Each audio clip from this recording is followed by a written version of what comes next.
What's up everyone, John Rettinger from Techno Buffalo here, and I want to talk about the just re-announced MacBook Airs and sort of give you my thoughts and impressions on it, who I think these computers are targeted for, and more importantly, whether or not they're going to be right for you. So stick around.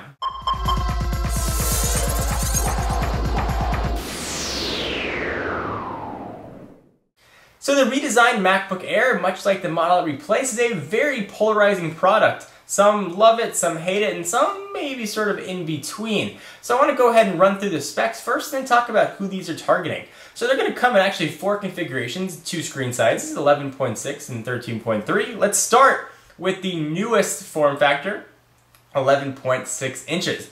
It features a 1.4 gigahertz Core 2 Duo chip. An extra $100 is going to get you a 1.6 gigahertz Core 2 Duo chip. Comes with 2 gigabytes RAM. You can up that to 4 gigs for an extra $100, which is actually relatively reasonably priced considering Apple's RAM has been notoriously expensive. So it's finally nice to see Apple bring their prices down to reasonable expectations. The standard configuration for $999 is going to get you 64 gigabytes of flash storage. Essentially what Apple did was they took a standard solid-state drive that in a previous MacBook Air came, I believe, a 2.5-inch container, took it out of the container, soldered it right to the motherboard. And that's going to give you this new instant-on capability, which is not instant-on from a cold boot, but from a deep hibernation.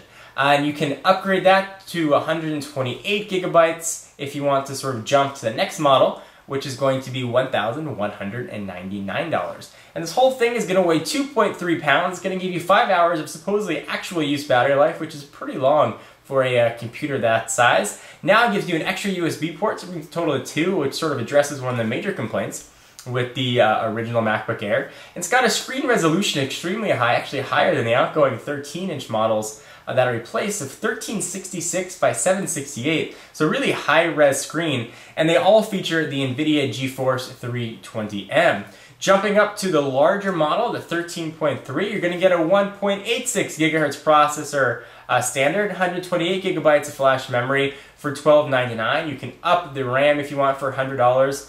You can also up the processor for $100 to 2.13, and of course you can go to the 4 gigs of RAM as I just mentioned. If you want to sort of do all that together and get 256 and a little bit of faster processor at 2.13 gigahertz, it is going to cost you just about $1,600. So it is going to be a little bit on the expensive side. So who is the MacBook Air for?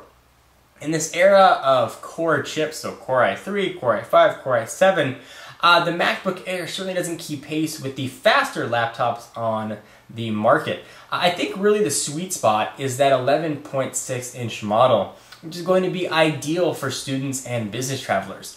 Personally, I do a lot of traveling and I need my Mac for video editing, and I was carrying around the MacBook with me, which is certainly a portable computer, but it's a little bit on the heavy side. Having something this small and portable is really an ideal companion for traveling, especially for someone like me who does a decent amount of video editing. If you travel a lot for work and you need something that can edit video, and you can emulate Windows in, you can use Parallels or do it natively with Boot Camp, you now have a full power computer in an 11.6-inch netbook sized package, weighing very little and with stupendous battery life. So if you're wanting something to take to class with you or something to carry with you when you're traveling, it's a fantastic secondary computer. I don't think this is going to serve you well as a primary computer.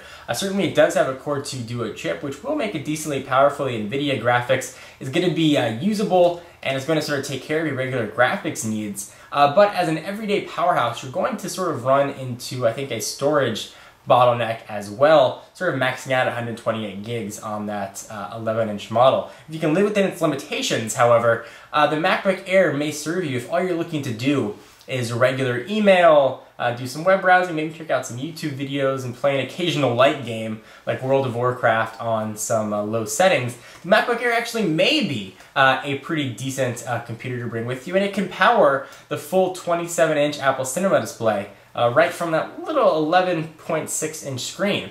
The 13.3 model is up to a little bit of power. Certainly either model, I definitely recommend configuring them online and getting the 4 gigs of RAM. For $100, that seems like a no-brainer to really improve performance. If you ever want to run Windows or virtualize it, having that extra RAM is really going to be helpful. And running multiple programs and doing video is really going to help. So if you're looking to get a MacBook Air either configuration, get it online and get the extra RAM. Do that before you upgrade the processor, whether you want to go 1.4, 1.6, or whatever you want to do.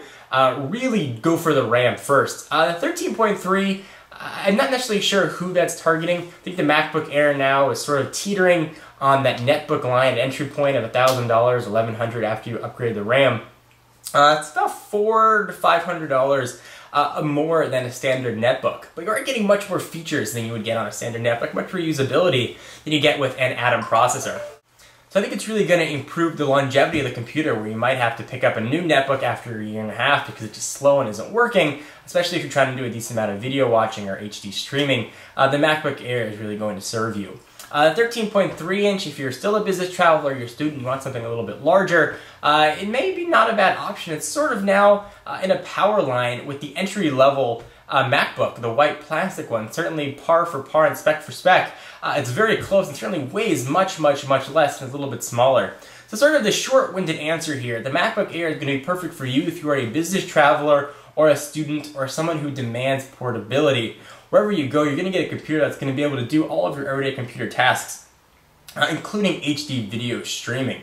You're going to have to limit the limitations, however. You're not going to have an optical drive, so unless you want to pick up an $80 edition, you're going to have to sort of live within that limitation and use USB or whatever else you want to do to get your content, downloading it or otherwise. However, that being said, I'm quite excited about the MacBook Air. I think it is a complete huge step forward as far as design and engineering, and whether or not you love Apple or hate Apple, there's no doubt that's going to sort of drive the market forward, and we'll see competing products from Dell, HP, and the like that are utilizing some of these new engineering techniques, like actually taking the flash out of the container, putting it right on the motherboard. So we're going to see sort of a new wave of ultra-thin, actually powerful computers. So I'm excited about it. What about you? Do you agree, disagree? Are you excited about the MacBook Air, not excited about the MacBook Air? I really want to hear what you guys have to say. I am John Rettinger from Techno Buffalo, and I'll see you guys in the next video. Bye-bye.